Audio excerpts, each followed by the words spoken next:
Blessed are those who are persecuted for the sake of righteousness, for theirs is the kingdom of heaven. Rejoice in the Lord, you just. Blessed Friday, everyone. We praise and thank you, dear God, for the gift of today. We remember the passion of St. John the Baptist.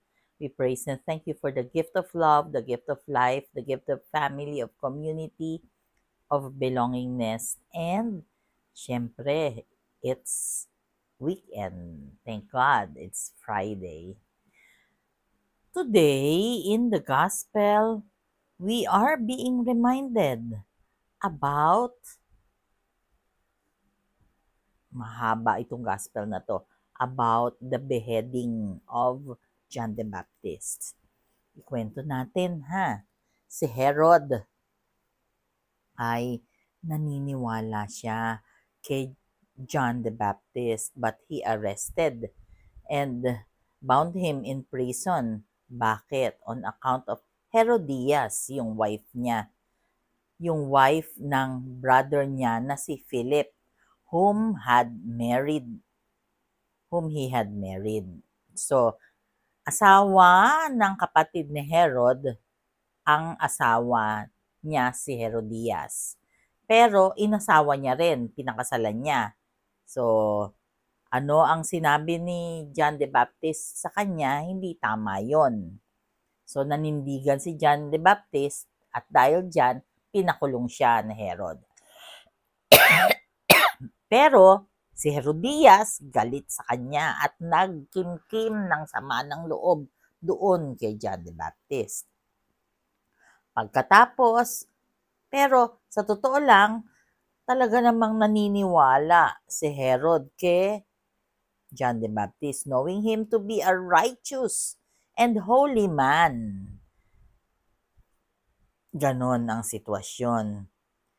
Pero si Herodias nagkaroon ng opportunity na matupad yung hindi magandang adhikain niya o hindi magandang yung galit niya kay John the Baptist. Yun na nga ang nagbunsod na beheading kasi hiningi niya yung ulo ni John the Baptist. Hindi ko napapahabain ng kwento at alam na ninyo yon. Pagkatapos, syempre, namatay na si John the Baptist. So, ano ang reflection natin sa pangyayaring ito? Yung katotohanan, hindi natin dapat pasubalian na we are going to tell the truth. Masakit man, the truth hurts, pero the truth will set us free. Yun si John the Baptist. Hindi niya kailangang ayunan yung maling gawa. Kaya lang, yun na nga. And syempre, may kapalit yun. Hindi nagustuhan ni Herodias yung pagkakasabi ni John the Baptist ng hindi pagsang-ayon o yung pagkokorek o pagsasabi ng dapat at hindi dapat kay Herod.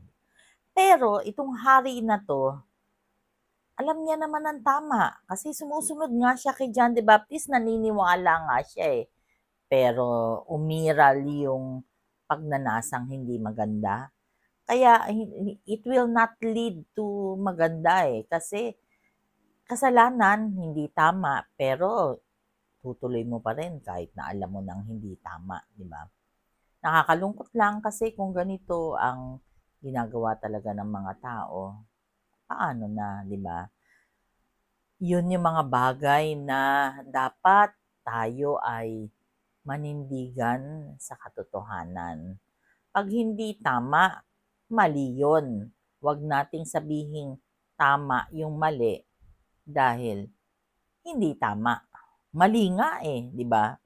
Parang yung okay naman sa boss na lumabas ng maaga, Tapos, dahil may pupuntahan, may party or whatever, send-off party. Tapos, ang gagawin, maglalagay na ang out ay 5:00. Actually napagalitan nga ako kasi bakit naman pumayag na nga ako eh. Tapos nag-out ka pa, pwede mo namang ilagay na 5. Sila lahat 5. Eh, hayaan na. Kahit ba isang oras yun, kanya-kanya tayo dyan. Or sasabihin ng boss mo na bakit ba kailangan mo araw-araw magsimba? Hindi ba pwedeng tuwing linggo ka nalang magsimba? Yung mga ganon, um, alam nyo, maaari nga, pwede nga, why not? Pero we just respect each other's beliefs. Yun ang natutunan ko sa buhay na ito na kanya-kanya tayo ng gusto sa buhay at sana irespeto natin ang kanya-kanyang paniniwala. Isang bagay pa ang dapat nating mapagtanto sa buhay na ito, galing dito sa kwento ni John the Baptist. Yung pagiging tapat. Si John the Baptist, tapat siya sa Panginoong Diyos. Hindi niya alintana na buhay niya ang kapalit sa pagsasalita niya ng totoo. Manalangin tayo. Lord God, we are sorry for our sins, either of commission or omission. We pray for healing of those who are sick, those who are requesting for prayers, and those who are praying with us right here, right now. Panginoong Diyos, marami po kaming pinagdadaanan sa buhay, pero alam po namin na hindi niyo po kami pababayaan. Please be with us always and in all ways and allow your presence in our lives to manifest. I lift up to you si Matthew po na may pinagdadaanan na nakaw yung laptop niya kamakailan.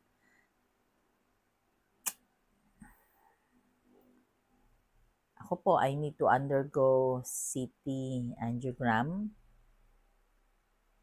We will be handling another pre-K na webinar tomorrow.